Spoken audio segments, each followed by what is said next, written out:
little pouch. Wow. This little pouch, and within this little pouch, you open it up, and there are the earbuds. Oh my goodness! Oh, wow! Hey. We've got people in here now. I mean, this is the real stuff. Why are we talking about managed services? Let's just watch Pete opening boxes everywhere. Welcome to Behind the Geeks, where we have now shifted away from MSPs and talking about MSPs across to unboxing earphones. As Pete is, as you would have just seen, as we would just click the go live button, then he's been getting sent all of these earphones and phones and all sorts of swag from vendors that want him to go and talk about it on his YouTube show. And this one that he was showing us was absolute mayhem. There was like about 17 layers deep that he had to unbox this thing just to find a tiny little set of earbuds in there. They'd better sound bloody good, Pete. Have you used them really yet? Cheap. I think they're like $80 headphones or something. I would say really cheap. I mein, in terms of headphones, they're quite affordable. $79 worth of packaging. Yeah, $79 worth of packaging. Anyway, welcome to Behind the Geeks. Sorry, what was that, Richard? Should we get started proper then? Yeah, well, let's get started. There's people on here that we probably need to serve in some way, shape, or form. So welcome to Behind the Geeks. I am joined by Mr. Scott Riley, Mr. Richard Tubb, and Mr. Pete Matheson, the serial unboxer. And tonight, I don't know what we're talking about because we're too busy watching Pete's bloody unboxing his things and then getting ready. So, guys, what were we talking about tonight? I think we were digging into Scott's latest issue, wasn't it? Of how do you what was the question? How to remove yourself from the business when you don't have any money. We know what we're doing. I think the quick answer to this one is start a YouTube channel and get sent free stuff because it's like, that's quid's in. Exactly. So tonight's topic was, how can you remove yourself from the day-to-day, at least in your MSP, when you got no money? And it's a challenge that Scott's got in there at the moment. And so we've all gone through, like Richard, Pete, and myself have gone through the whole journey of starting your MSP by yourself and being the only person in your business, all the way to getting it to the point where you're not required in your business so much, and if at all. And so we've all of us, I'm sure, have made a billion mistakes along the way. We all traveled different journeys as we went through that process. We all got to different points in there. We've probably got some ideas that we can share. But my first question, whenever I hear this and someone says to me, I'm a 2 or 3 or 4 or 5 person shop or whatever, and I need to get the business running without me. And my question back to them, and this is a question that I wish I was asked back when I was trying to go through the same process, is why are you trying to do that right now? Can the business really needs a leader right now? And unless you've got the budget to go and buy and pay for a CEO, which you're not going to at a 3, 4, 5 person shop, then you need to be the CEO. You need to be the person that's in there as the CEO role, providing the leadership and the vision and getting some excitement around the business. And so I feel a lot of people try to get themselves out of their business too early, and then it means that they're taking the foot off the gas of growing what could be an amazing thing that they've got there. And I feel a lot of the time it happens. In my instance, it happened because I got burnt out a couple of times in my business. And that was when I was trying to pull myself out of it. In the tech tribe at the moment, I'm loving what we're doing in the tech tribe at the moment. So I don't want to pull myself out of the things that I love working on. And that's what I feel like people have got to either get to that point where you love what you're doing and you're working on it with so much energy that you're what's making the business thrive and get through this stage that you've got to get through to get to the point where you do have enough money to perhaps bring in an external CEO or whatever. Should we tweak the question slightly then? Yeah. So I think the feedback that we got from people is not so much that they're trying to completely remove themselves from the business, although in Scott's case, you probably are to a degree, aren't you? But even with you, Scott, maybe I'm speaking for you. I think most people are looking to remove themselves from the role they started with, which is traditionally the technical role. So perhaps it's more about they want to remove themselves from the day-to-day so they can focus on the stuff they know they should be doing, but are not doing, like marketing, sales meetings, business development. Does that make sense? Yep. Yeah, totally. It's that classic working on the business, not in the business, right? It's when we do the the Michael Gerber E-Myth Revisited, and we plot out the business and all the roles and all the seats. And you realize when you start the business, you kind of sit in all those roles to start with. And Pete, you made a LinkedIn post yesterday about exactly this. Like, you sit in all those seats. And as you bring people in, you fill people in those different seats and those different responsibilities. But there are still things that you, as the founder, as the owner, end up doing that you probably shouldn't be, that just someone else is going to be better and quicker and faster at it than you are. And, like, if I take simple things like invoice reconciliation, because I had access to the Xero and I had access to the bank accounts, there's me on a weekly basis doing all the ins and the outs and the puts and the takes. And in the end, I'm like, this is just it's just a waste of my time. It's 4 or 5 hours a week that I'm wasting just faffing around with invoicing. And I just spoke to our accountant. I said, look, and I'd never heard of the term. I'm like, is there any way you can do this for me? And she goes, yeah, we do bookkeeping. Do you want us to do bookkeeping? I'm like, yes, that sounds like something I want. How much is it? I don't know. It's like £10 an hour or something. Yeah. Dude, shut up and take my money. Just go do that. Right? Because it frees me up. And the reality is, like, sometimes I sneak back in and I'm like, well, I'll just put this receipt in. I've been to Costco and I bought some, stuff for the office, and I'll put it in and I'll file it. And then I get an email the next couple of days going, you did it wrong. We don't pay VAT on these items. What are you doing? Leave my finances alone. And I'm like, oh. As one of my team said to me, Scott, stay in your own lane. Only she said it a little bit stronger than that. In fact, she's on the call this morning. So, yeah. Yeah, but it's like you've hired me to be good at this. Like, stop messing around with it.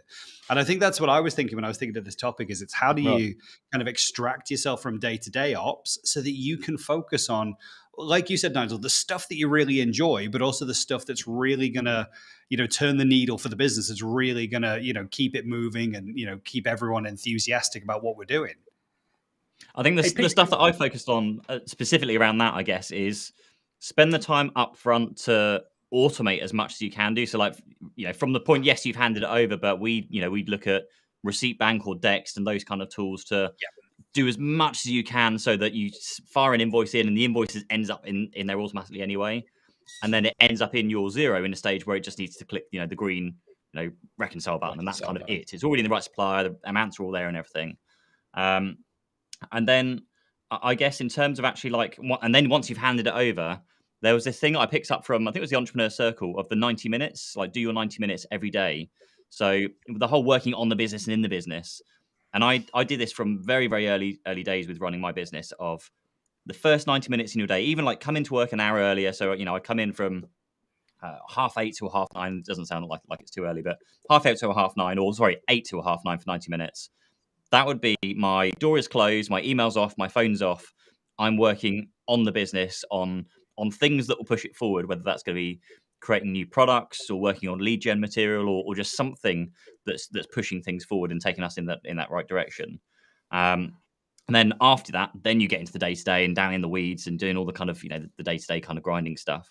But just using that 90 minutes every single day, that basically gives you, over a week, a full working day's worth of time to work on the business, like extra that you wouldn't have otherwise had. So we used it before for, we need a new website. This is very, very early days. We need a new website. I spent 90 minutes every morning for a couple of weeks or 2 or 3 weeks or so, and we had a new website that came out of it that I wouldn't have otherwise found time to do if I was just doing it day to day and not focusing my time on that. So I think that's always a really important thing for everyone that's scrambling around, or one-man bands. Try and find that time. It doesn't have to be in the morning. It can be in the evenings if you feel like you're most productive in the evenings. But I just find the time that works best for you. Just completely switch off and go, okay, this is what I'm going to do today or this week or this month, and I'm going to do it. That I found really, really powerful, because it just stops you getting distracted. Like, tell your staff not to interrupt you. Like I say, close the door, close your email, turn off all distractions, and just do that one thing. Cal Newport refers to it as deep work, doesn't he? The idea of just focusing, because the biggest challenge for MSP owners, I think, is the switching in cognitive load. And what I mean by that is, like, if you're working on something, say if you're working on your website, as Pete says, then somebody knocks at the door and says, or taps you on the virtual shoulder, hey Pete, how do we do this? And you're like, and it might take 30 seconds, but it probably takes about 15 minutes for you to get back in the flow. So in his book, Deep Work, Cal Newport talks about, blocking off this time to create content, to do whatever you need to do. Switch the phone off, lock yourself out. I know some people who have got, I'm in the studio garage at the moment, and I know some people who've got their little studios or offices and they've got an on-air light, a big red on-air like at the BBC. In other words, do not disturb me because I am working on something. You don't have to actually be on air. I know other people in shared office spaces, people like me who get really distracted by the hubbub, putting earphones in, which is an agreement with the people around you. Do not disturb me. I am working on something. And as long as you come up after a 90-minute period, 25 to 90 minutes or whatever of that deep work, it's fine. There's nothing that can't wait for 90 minutes, is there? We had a similar thing even with our staff when they were trying to focus on something, just with the whole headphones thing, just pop some headphones on, earbuds, whatever it is, just whether you have anything or not, just turn on noise cancellation and just like have nothing. Just put them in and then you can get on with things and there's very, very little distractions. That's why mobile phones are so bad because someone's tagged you on Facebook. Oh, this has happened on Instagram. Just turn it over, switch it off, like put it to one side, out of reach. And it makes such a huge difference to have that. And if you can't afford earbuds, start a YouTube channel like Pete and you will get sent a ton of them. Or ping me a message. I think I've got like 5 pairs of them at the moment. Claire mentions, and so they're all great tactical things that we all need to be doing far more of. But Claire mentions a great thing in the chat there that do you think a lot of the time that we choose to work in the business on things that we're used to and comfortable with because it's the default, or it becomes the default because we're comfortable with those things versus working on the business things that sometimes are new to us, like marketing or whatever it happens, or leading a team, or hiring a bigger team or whatever. And I see that all the time, even myself and in everyone, in that we look at some things and go, like I know I need to work on that, but it's just easier to do this because I know that and I'm comfortable at that. And a lot of the time it's pushing yourself across that boundary to go and do the thing that's tough and it's new and it's a challenge. And I see that as a big part of this whole working your way out of the menial roles and up to the higher level things is just getting past that mindset side of things. It's a brilliant point. I think it's more like pressure orientated because when you're doing client work, you're constantly pressured to be responsive, do the thing as fast as you can, do it as best as you can, improve on things. And so I almost feel like it's a natural progression to go from, well, I must just carry on working in the business because that's to make it better, faster, stronger, more money. There's always a ticket. Kind of thing. Without then scaling back and going, oh, hey, hang on a minute, look at the big picture. All the kind of stuff I'm doing for this one client to kind of make them happy. Yes, it's important, but actually the bigger picture of, does it drive the business forward? Is it going to help us grow? Is it going to, whatever you want to do with the business? So I feel a large part of that is going to be just maybe people just aren't aware of the fact that they should be working on the business because most people just get dragged into day-to-day and it never stops. They turn up for work at 9 o'clock in the morning, open up their inbox and go, oh, there's another 30 tickets I need to get through. Let's start cracking through. And they just slam through the tickets and they don't ever think about everything else that's going on. Maybe they should be spending more time on the business and outsourcing and delegating, all those other kind of roles. One of the biggest bits of feedback, Pete, you mentioned smartphones earlier, which is like scourge of the modern life. It's also one of the biggest technology enablers, but it's a double-edged sword. In one of the earlier chapters in my book that I wrote about don't get up and reach for your phone. And I think like 98% of the population do or whatever. There's a terrifying statistic that says like 40% of people look at their phone during sex. I'm like, people, come on. If ever there's a time you need to be mindful about something, it's this. But yeah, seriously, people say to me, oh, I have to look at and this is MSP owners, I have to look at the phone in the morning to make sure there's no bombs I need to defuse or emergencies. And I'm like, what? Like, what on earth could be happening at like 6 in the morning or 7 in the morning? And if you are in that situation, if you're watching this, I'm not picking on you because I've gone through it myself. You need to put in place processes so that somebody else is doing that rather than you having to look at your phone. And you don't have to look at your phone. There's an ego bit rolled up in this, I truly believe, as we've touched upon. But nobody should be looking at their phone first thing in the morning because what happens, and we all know this, you look at your phone, you either glance at emails, and there's no such thing as glancing at emails because as soon as you see a subject line, your brain starts to process it and go through it. Or you get a text message or a WhatsApp from a client or whatever it might be. What is happening is someone else is now dictating to you what you're doing today. When what you need to be doing is what Pete says, you need to be focusing on what you need to be working on, business development, the website, sales and marketing, whatever it might be. So you've ruined the whole idea of people looking at their phones at inappropriate times. Pardon me, darling. The website's down again. I'm just going to forward this over to Dave. I think the other thing I like to do, actually, if you're in that kind of focus time, even if you're at your desk, is I mean, by default, I have all of my Teams and Outlook notifications disabled. Yeah. They're just disabled by default because I'll be in the middle of something, even if it's not like that 90-minute focus time. You're just trying to focus on something, and just like the little toast notifications that we get from Outlook. Hello, you've got an email. Bing bong, you've got an email. Boop, here's a Teams message. I have those all turned off, and I'll be working on something. And yet I even have the little red counters turned off on the phone wherever possible, so that when I want to look at emails, I don't go, hang on, that number said 5 and now it says 10. That's 5 more emails. I need to go and check. I try and have all that turned off as much as possible, so that when I'm doing what I want to do, I then go, right, I feel like I've reached a break point. Now I'll go and check in on emails, or now I'll go and check in on something else. And it just stops you being that reactive mode. I think, to Claire's point as well, like I love the working on the business bit. I love that, like, long-term planning, strategy, marketing, sales. What can we do to get the message out there? I love all that stuff. But it's also very ill-defined, as in it doesn't have like an end point. Whereas those tickets and those emails, they generally have like a right answer. Like, here's the answer, here's the thing, here's what we're going to do, let's fix it. So those are very easy to kind of check off and get that intrinsic fulfillment that you've achieved something. I've achieved a load of things here. When you take 90 minutes to 2 hours, or even a whole day to do strategy and brainstorming and thinking about marketing, you can come out with very little, but an idea of where you want to go. And then it needs more time and execution. And you can really feel like, well, I didn't do anything today that was valuable, versus, well, I ticked off a lot of tickets, and that's really, and I think that's just like the techie side of how my brain works. But I'm sure other people are the same. You just feel like you've ticked off a load of things, and you've done work. It's busy work, I refer to it, isn't it? Because technically, by you doing tickets, you've earned money, whereas you working on strategy haven't really earned any money by doing that. Yeah. You just got to turn those other strategy things into tickets, and then you get to tick them off. Yeah. And I say that jokingly, but I actually do that myself personally. And so everything same. that I work on, whether it's a bug that we're working on, or high level strategy stuff, whatever, I typically have it as a task in there, so I can still get that feeling of ticking something as I do it. And I tend to, I'm not awesome at this, but I use it when I have to, where I eat the frog first. And you probably all heard of I think it was Brian Tracy. Brian Tracy came up, where you've got that thing that you need to work on, but you're putting it off and you're putting it off and you're putting it off. And it's the whole notion of doing that hard thing. That's the first thing you do in the day before you get into anything else.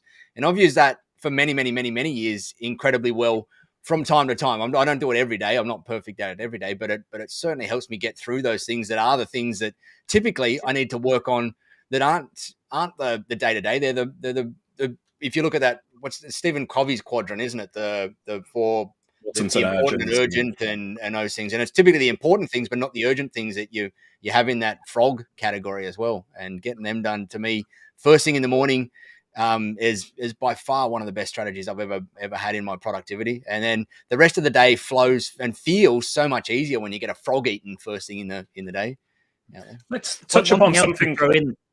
Oh, sorry, Pete. Go ahead, mate. I was just going to add in there. So one thing that I often come up against, or when I speak to people, is they don't know what they should be doing. Which one should I focus on? Which one's more important? And they end up bouncing between them and not actually completing any of them, because they'll start doing one, then they'll get distracted, and think that one's more important next. They change to that one, then they bounce around. I'm a big fan of, just, if you don't know which one's which, just start at the top and just get through them. It doesn't matter which order, just do one. I mean, that sounds really wrong. Just do one, but just do one of the tasks and get on with things, because you can spend so much time procrastinating around. Oh, that's the most important one. Let's do that one. Oh, no, that one. You just get pulled left and right and center. So just focus on, do one, then the next one, then the next one, and keep going. You'll never ever get to that end of the to-do list, like nobody ever does. Your business will never be finished. Yeah. I'm looking. Lee in the chat said Thanks for joining us, Lee. My struggle is death by 1,000 cuts in the form of questions throughout the day from team and customers. Everybody's nodding at that one, Lee, because I still get it to a degree. The one thing I would say, we've tried this and it doesn't always work great. But, earlier I was saying about the headphones in or the on-air sign or something like that. What we've tried to do within our business to a degree is to have office hours, as they call it, which is like, okay, if you've got a question, I'm going to be available for 30 minutes or an hour, between 4 and 5. Save those questions up and come to me with it. Now, Lee says also, I'm learning to let people find their own answer. Absolutely. I learned this years ago. We've touched upon this in the show before. When a client phones you on your mobile phone, cell phone, 7 o'clock of a night, and you're sitting watching TV or you're with your family or whatever, I learned to always let that go to voicemail. Even if I was free to do it. Now, some of you might chafe against this and like, why you've got to serve the customer? But what I then did was like 45 minutes to an hour later, I would phone back or text back and say, hey, sorry I missed your call. I was having dinner with my family. How can I help you?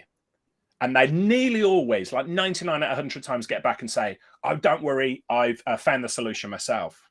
So there is something about letting people feel the pain to a degree. But the other thing I did there was to subtly, very gently say to them, I've got a life and this is out of hours, without saying, why are you calling me out of hours? So, that worked for me. So perhaps that can work a little bit within your business, Lee, sort of office hours. One of the, no, you go. So I had two answers to that question, I guess. Really, there was the first one was trying to educate staff to say when you come to me, bring the problem, but also try and bring like 2 or 3 potential suggestions. That was exactly what I was going to say. Think about it, and then more from like an account manager's point of view, or I guess even the engineering team. If it's going to cost me less than £100 or $100, just go and do it. Like loads of people were kind of going to, we need to do this. We've had this problem with this order. We've ordered the wrong thing. There's a restocking fee of £20. What should we do? It's like, it's 20 quid. Just get on with it and sort it out for the customer. Those kind of things. Sorry, carry on. Nigel. Yeah. So no, the 2 points that I had written down here were those 2 exact points. And so we had in our business what we called a decision matrix around pricing or around that had a cost associated with it. And so in our business, the rule was if you can make a decision that has a potential impact to the business or the client or whatever it was up to this, or you can make a decision up to this amount.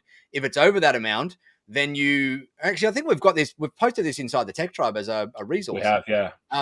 And then if it's over that amount, and below this amount, then you need to go get a peer review from one of your peers, not me. Go get a peer review from one of your peers.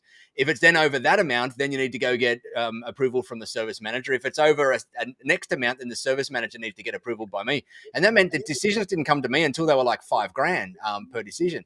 And that was incredibly helpful. It took some time to get that thing put in place, and it never worked like 100% of the time because someone would always inevitably forget it, and we had to remind them and whatnot. But it worked really, really well. And that whole notion like that, I doubled down on that whole thing of pushing back on people like crazy to never come to me with a question. Always come to me when you've got a proposed answer, and only if you feel like your proposed answer you're not 100% confident in it, and it goes like there's something in our decision matrix or our escalation flow that's making you uncomfortable, then you can come to me. But never, ever, ever come to me without that sort of stuff in place first. So we had to put those frameworks and those kind of bumpers and rules in place so people knew when to go and ask and how to ask. And we tried the office hours a few times and it worked pretty well. But I found like those other things worked well enough to the point where there would be days and days where I would go without being asked any questions in. And when I was asked questions, they were asked the right way, and they were things that had a big impact, and they'd already gone through the other levels first and whatever, which was awesome. Nigel, were you a member of HTG back in the day? I was. Yeah. Did you ever come across the concept of the allowance? No. Okay, so I genuinely can't remember who introduced this to me. I know it was somebody in HTG, but AWOW, like an allowance, but it was basically they empowered people within their team. They had discretionally, let's just say it was up to $200. Basically, if they could make their clients' lives easier or add a +1, as we call it within my business, or just the customer service type thing, they had the power to do that, and it was called their allowance. Now I can't remember if it was $200 per month or whatever. But I really like that concept. And it's very similar to what we talked about. Like Tim Ferriss talked about transforming his vitamin business when he just let go and said, look, if it's going to cost less than $200 to fix it, don't even check with me, just go for it. So it really works. But allowance, if anybody's watching this in the old HTG days, let me know who you were and I'll give you the credit for it. Tony Hesh became famous for that in Zappos, right? Like his whole approach with Zappos is probably where that originated, or it wouldn't have originated from somewhere probably in the early 1800s or 1900s, but his approach made it famous out there. And it was typically on a per incident basis, not per month or per day or whatever. It's normally per incident, so that if you're dealing with a client scenario, or $200 of donuts every meeting. Nick, you're speaking my language, my friend. So we had, I mean, it wasn't called anything as cool as allowance, but we had wow moments. We should have totally taken that. And the idea was that if you can pick up on something when you're on the phone to like just your, when the engineers are on the phone to the clients, and I don't know, someone was moving house or getting married or just things. It came off the back of the Fred Factor, the book called the Fred Factor. Yeah, awesome book. Just if you can find a moment where you can go, okay, cool, we can do something here, and it's just meant to make your client turn around and go, oh wow, they actually like listen, they actually care, they actually remember these kind of things. If you can find something, I remember someone caught a cold or had a flu or something, and the guys went onto Amazon to buy a flu kit. There was like one of those men's flu kits or whatever they are, and they just literally Amazon primed it there the next day. And just gave them a bit of a chuckle. It's just those kind of little moments that don't cost a huge amount, Correct. 20, 30, $40 per thing. And you're not going to find them all the day, every day. It's going to be these unique things where you can go, oh, actually, no, we can really do something here. Yeah. And I've heard of, I don't know if you guys have heard of like the Gary V moments of someone placed an order for like one bottle of wine. They'll ask them, some random question, and he'll stalk them on social media, find out what they love. And I think he sent them like signed like a Jets jersey or something, big sports team with a proper like cost them a few $100 on this like $20 order of wine or something. Yeah. And didn't hear anything back. And I think like 6 months or a year later, they had a massive order from somebody who said, oh, you've got my mate so-and-so this jersey. I quite like this team in the order on the basis that he would then be buying him a jersey as well. But he pays buying him the jersey or the team if he's put in a large order, maybe. So it's just trying to capture these moments where you can really make an impact and kind of make people kind of just step back and go, oh, hang on, my other provider, my old provider didn't do that. That's awesome. They really do like think about me. There's an amazing book on that whole process called Giftology by a guy called John Rulin. And he's got a business that deals with that, like amazing corporate gifting and going out and finding the things like the jerseys or whatever it happens to be for people out there. And awesome book. If you haven't read it yet, highly recommend. You can knock it out in an hour. It's a bit of a sales letter to his business because his business does that stuff, like high-end corporate gifting. But it is just the philosophy in there and the practical stuff that he shares in there is pretty bloody good. I think you're the best. I say this absolutely truly, Nigel. I think you're the best in the world that I've ever come across at this, and I know it'll make you blush. And you're also bizarrely somebody who doesn't like receiving gifts, but you are the person. You are the person that I know who has given. I hate receiving gifts. You've given the most touching gifts to myself and others that I've ever come across. And every time I speak to somebody at community groups or whatever, they will say, "Oh, Nigel sent me this," or "Nigel gave me that," and I totally get it because I'm sat here with an acoustic coupler that Nigel sent me. I remember tracking that one down. I burst into tears when it arrived, and it was because it means so much to me. Yeah, I'm a massive geek. For Nigel, it was just a piece of metal that he managed to track down on eBay in America or whatever. But those things, as Pete said, that are super important to people. Yep. So thank you, public thank you, Nigel. No worries. Can I do a humble brag of one of the cool ones that I came up with recently? Yes, you can. I won't tell you who it's to, but we've got a friend that's like cybersecurity expert and loves everything about cybersecurity. And so I thought, what can I? And it's helping out the tech tribe like crazy. And it's like, what can I get this guy to say thanks that's gonna blow their mind? And so I went, oh no, like where did the cybersecurity industry came from? It came from like back in the cryptographic days and whatever. Let me buy him an Enigma machine from World War II. So I didn't because I looked online and I went, okay, I searched buy Enigma machine and the responses are like $1 million and stuff. And I went, oh crap, like there goes that idea. But I kept searching and searching and searching and I found someone that was selling parts from an Enigma machine that had been dug out of a ground in Poland. And it was selling the rotors from it. And so I bought one of these rotors. It was like $600 and got it shipped to me, and then got it displayed in a nice display case, and it just said like, this is part of an original Enigma machine from World War II recovered in Poland. And sent that across to him in a display case. And when it came here and all got set up in the display case, my wife saw it and goes, "Holy crap, that's awesome!" And so I had to go back to the guy and say, "Do you have any more rotors?" And he had 2 more, so I had to go and buy 2 more rotors and got 2 more of those things made up.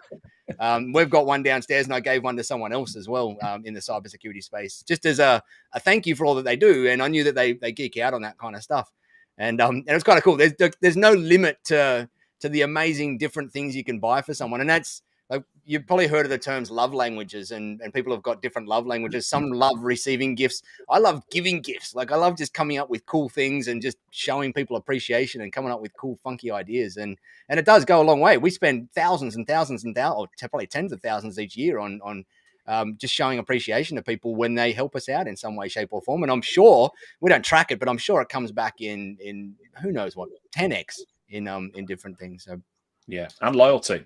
Look at the comments, the nice things people are saying about you, Nigel. So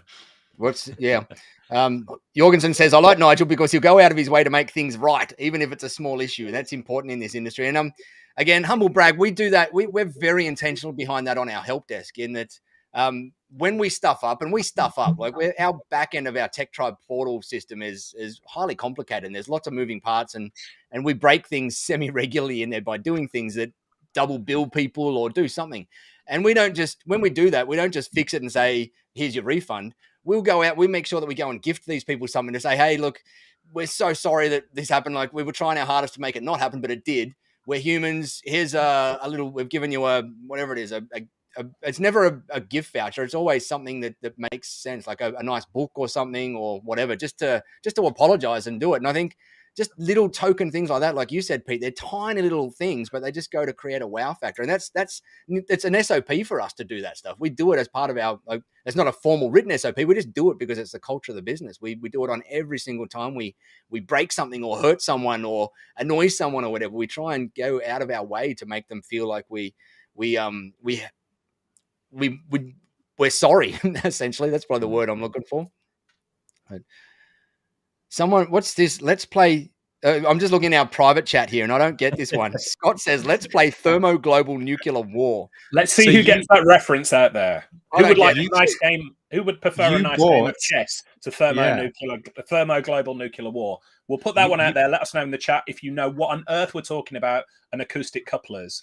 While we wait for the responses, you bought him an acoustic coupler, Nigel. And we'll explain in a minute, Nigel, what this is. That is.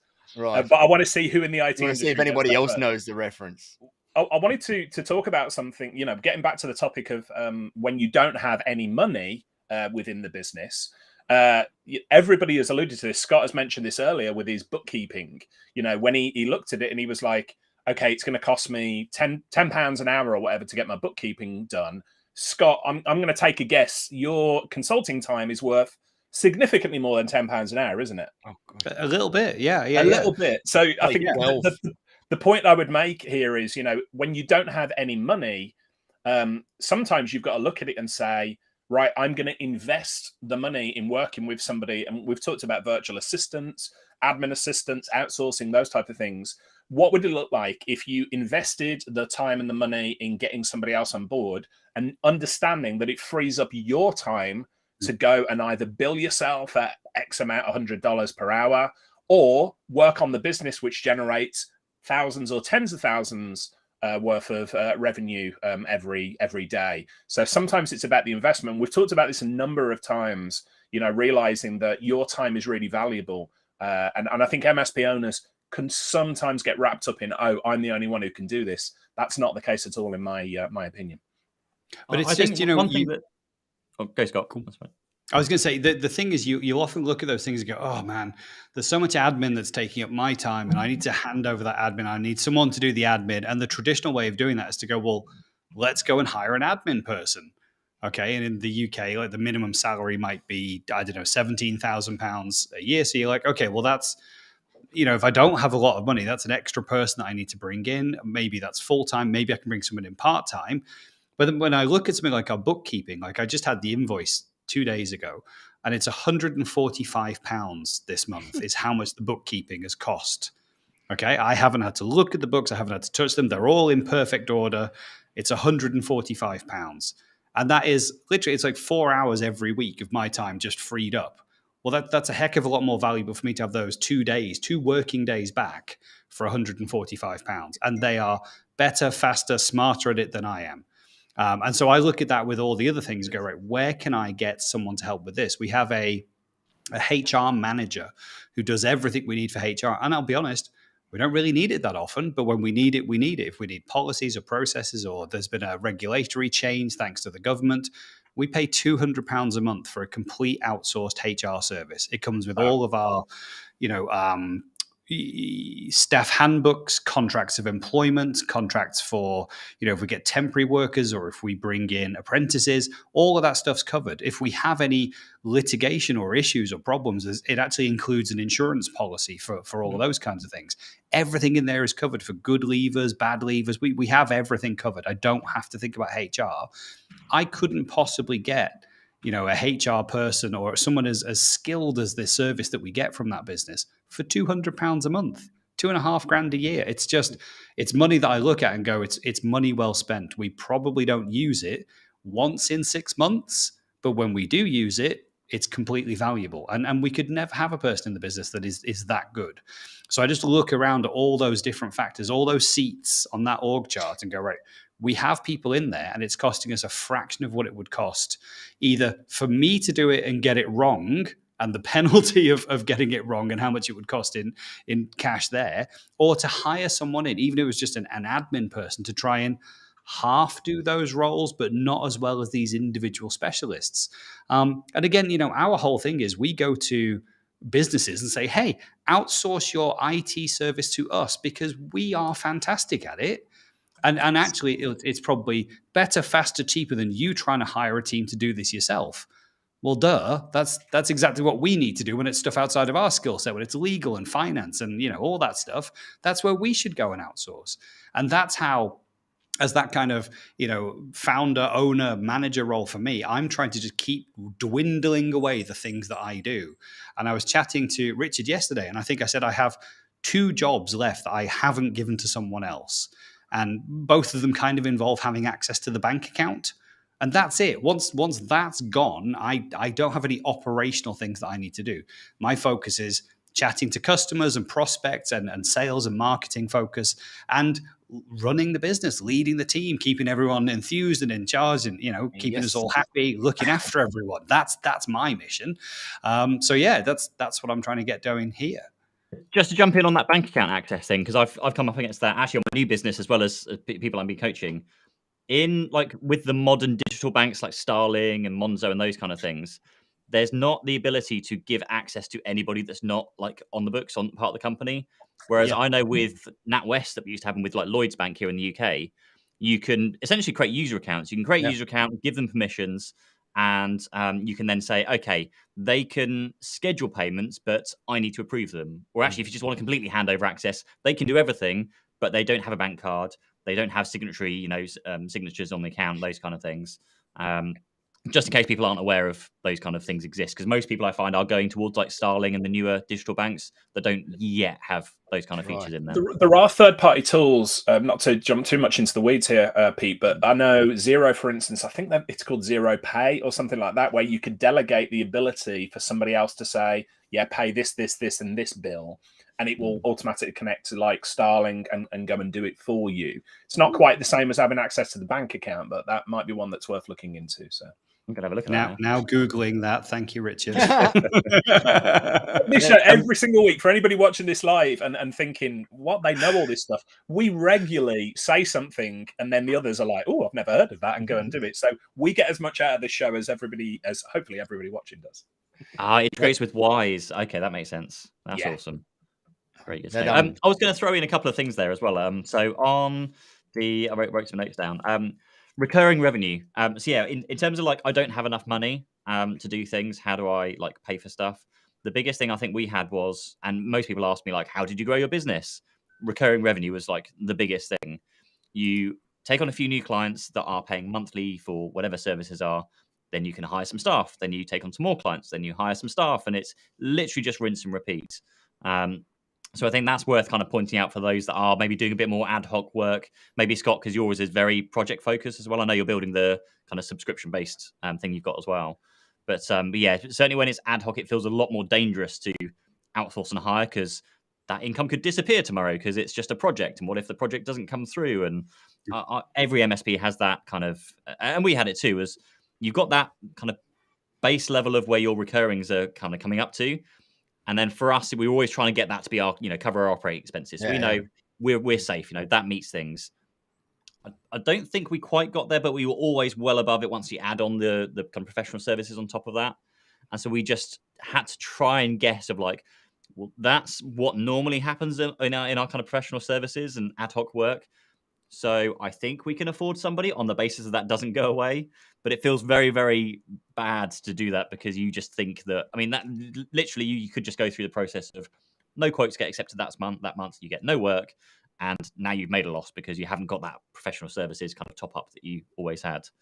So I thought I mentioned that for one. And secondly, certainly around here at least, we have something called the Solent LEP funding. And everyone will have their own kind of individual kind of funding and grants and local councils and government things. But have a look to your local local government for any form of funding you can get, because places like the Solent LEP around here, you can apply, I think, for up to 50% of a project cost. Unfortunately, that means you can't use it to pay for staff, but you can use it to pay for capital expenses, like if you're buying gear or buying equipment or stuff or cars or whatever it's going to be. So you can actually get quite a lot of funding locally, providing you go through the motions and actually apply for it, which is a bit of fun from time to time. But it's well worth doing. Certainly, if you've got some big expansion plans, moving into bigger offices, you need to fit the office out. All those costs. At least 50% of that could be covered by some good. What's a LEP, Pete? Is that like a local? It's local enterprise partnership, I think it's called.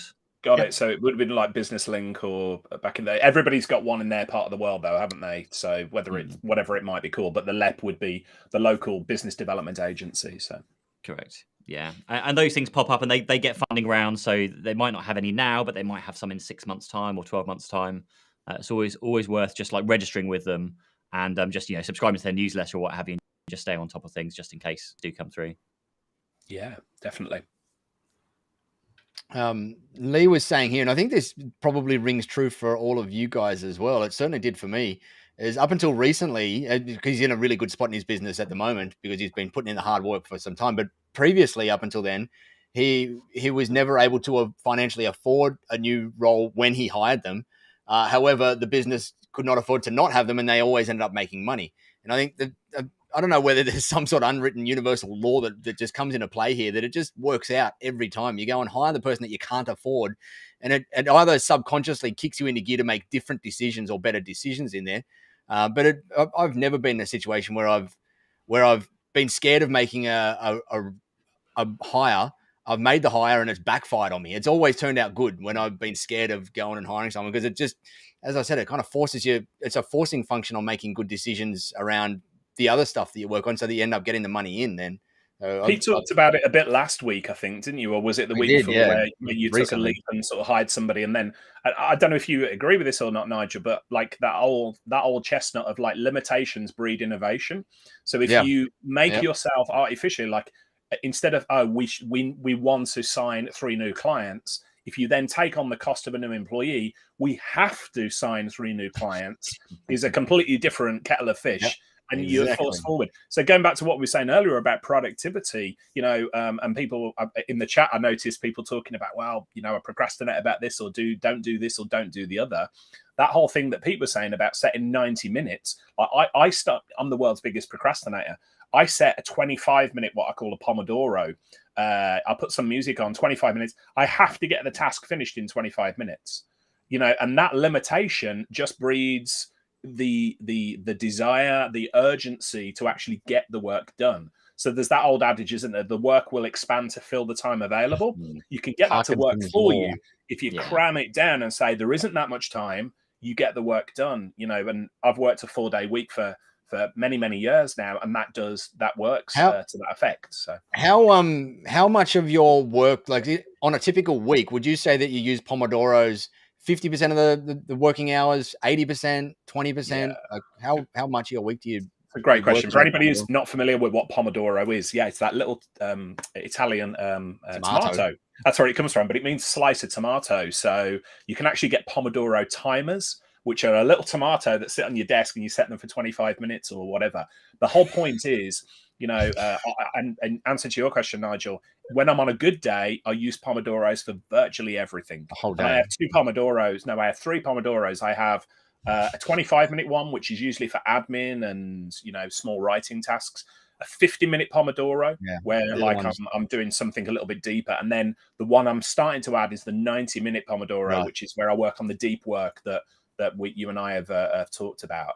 So, in answer to your question, on a good day, so I had a really good day this week. It's Tuesday of this week. I did all day Pomodoros and then took breaks in between them.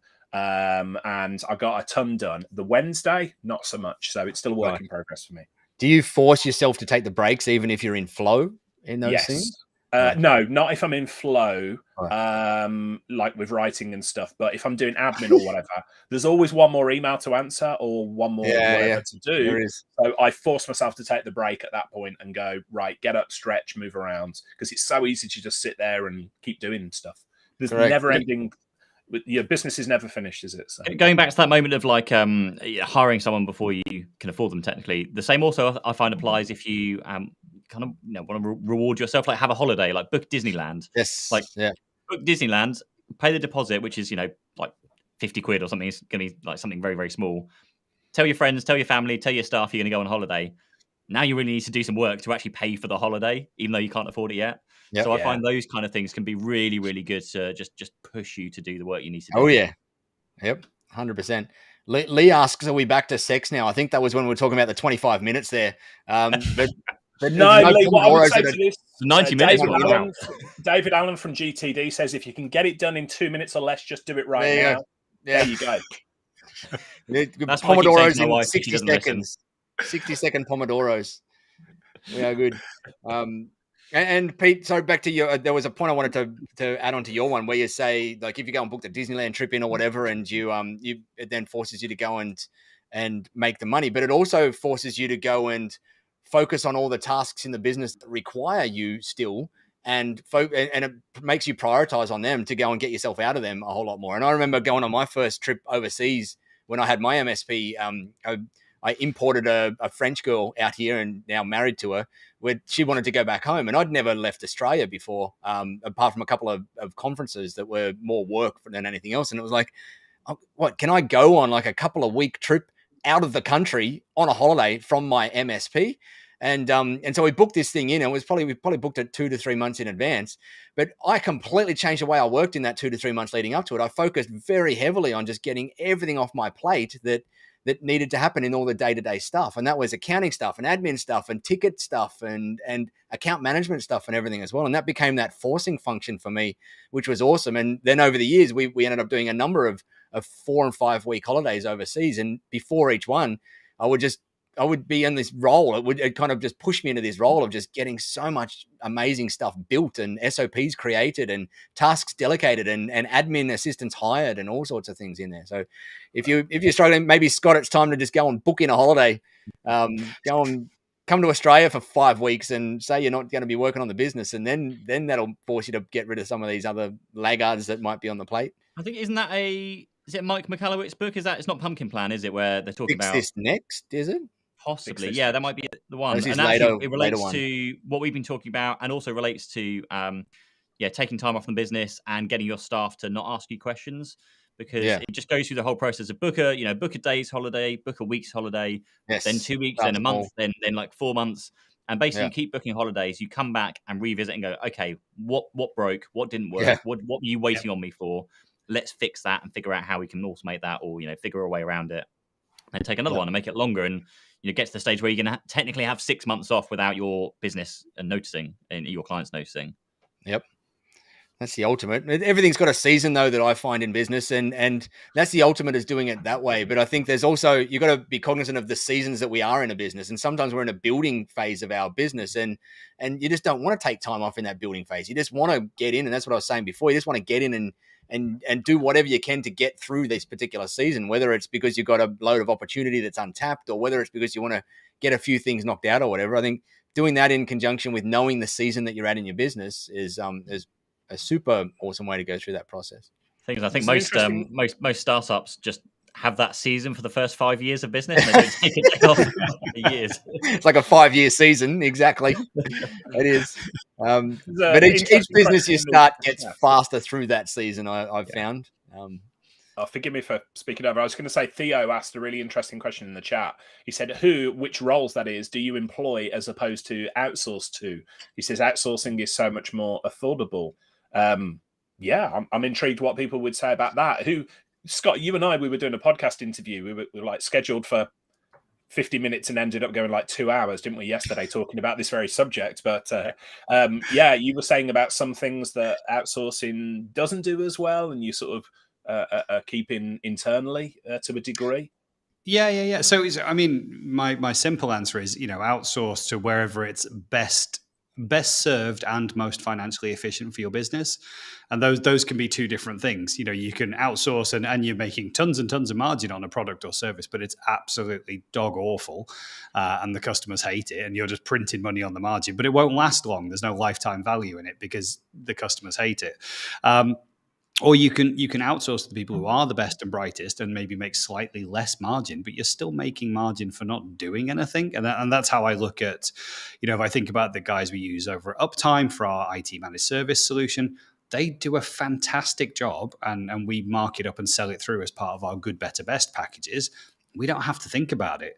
Now, again, this is always the contentious issue. Should you outsource your service desk? And people think that it's core to their identity and relationship. We don't. We think it's people who phone IT service desk want someone who knows what they're doing to fix the problem they've got there and then on the phone. And that's great service as far as they're concerned. Easy. But to Theo's point, when I think about what would we outsource, we would outsource anything that is not core to who we are and what we do. That's the stuff that we're absolutely niche specialists at, and we're trying to carve this path of being like the 365 and Azure guys. That's what we do really well. For everything outside of that, especially business operations, finance, legal, HR, we're not any of those people. So let's outsource those seats to make sure that we have someone who does a good job. And that could be an individual, or it could be like a service provider. Our HR is technically a service provider. We have one permanent named contact, which is Sarah. But whenever she goes on holiday, she's like, hey, I'm on holiday. Here's my colleague that you can contact while I'm away. But actually, if you can't get either of us, here's the main service line and someone will help you. So there's always someone in that service available. Uptime, it's a dedicated 5-person pod of IT providers, IT consultants who are going to do the break fix. So there's a different way of just thinking about, is it the thing that we are awesome at, that we manage the relationship with the customer through, and this really adds value to the relationship and we can help drive forward the business and the customer? Or is it just kind of day-to-day stuff that we just need the best person for the best price to do? And that's how we look at it. So that's why we've outsourced all of those things that I think some MSP owners might think are sacrosanct. I have to run service desk. That's me. Some business owners will look at it and go, no, I cannot possibly give access to the bank account. Oh, I can't give access to the finance system. I understand all those things, but are you the best person to do it? And that's why I've kept challenging myself to go, this doesn't have to be me. I don't have to do this. My guys don't have to do this. Let's find the right person at the right price. And if it's affordable and we can still make the margin, and they're genuinely the best people for the job, then they should do it. And Richard, you challenged me yesterday because when we thought about service desk, my initial point was, yes, there are many, many outsourced service desk providers, but I want one that's in the UK because my customers are in the UK. That's my primary focus. I want a UK-based service desk. And there are some fantastic service desks out in the Philippines and out in the US, but I want a UK one. And that's why we ended up choosing Uptime specifically, and also because the great relationship and feeling that we got when we chatted to the team. But you challenged me yesterday, thing actually in this background of what we've just had with the shift in the workforce over the last 2 years. UK might not necessarily be the best place for these outsourced services. There might be absolutely fantastic people in other parts of the world now that are always available, on Teams or Zoom or whatever it is, that can do an amazing job, maybe at an even better price. And so we've got like the best people from anywhere around the world now, and they're doing the job. And that's the kind of thing that you challenged me on yesterday. So I would say genuinely right person for the job. And it used to be for me UK based, but now it's right person for the job wherever the heck they are. Who cares? As long as they are doing an amazing job, looking after the customers or the thing you're asking them to do, and it's a great price point. I will shut up for a second. Chris, I think I struggle with when like outsourcing those kind of roles, and I think it does come down to like what are you good at? Like what's the thing that you deliver? Certainly for me, with like my service desk team, I wouldn't have. I mean, I considered it a lot of times, but I wouldn't ever outsource that role because going back to like the allowance, those kind of things, you can't really run those kind of things through outsourced teams.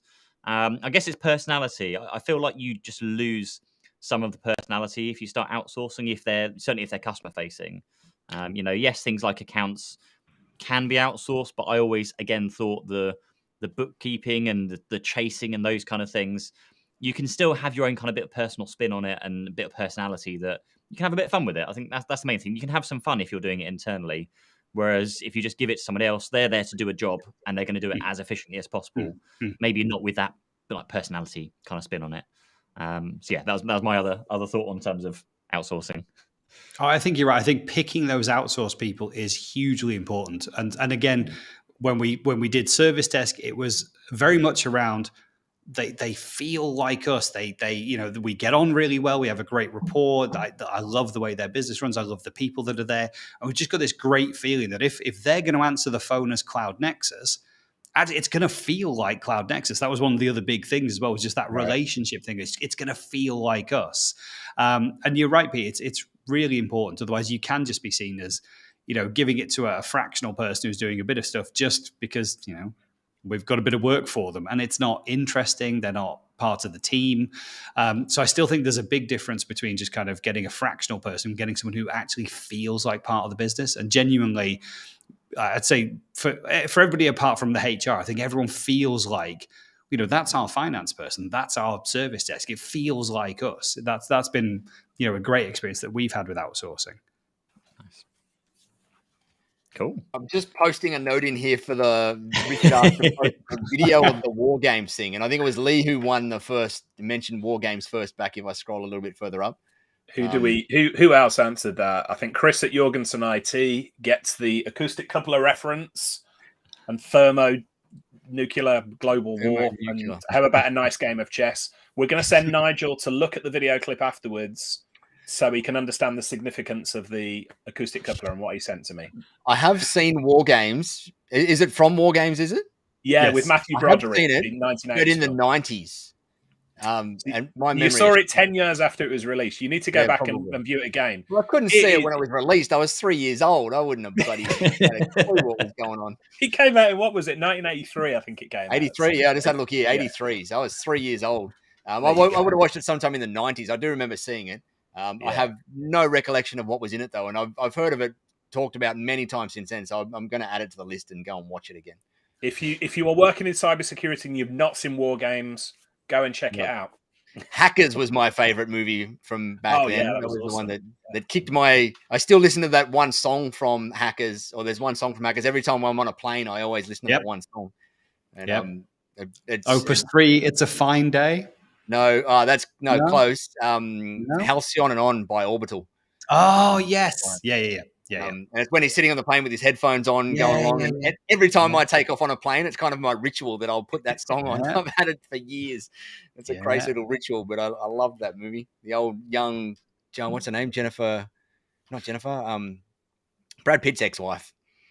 Aniston. Angelina Jolie. That's the one.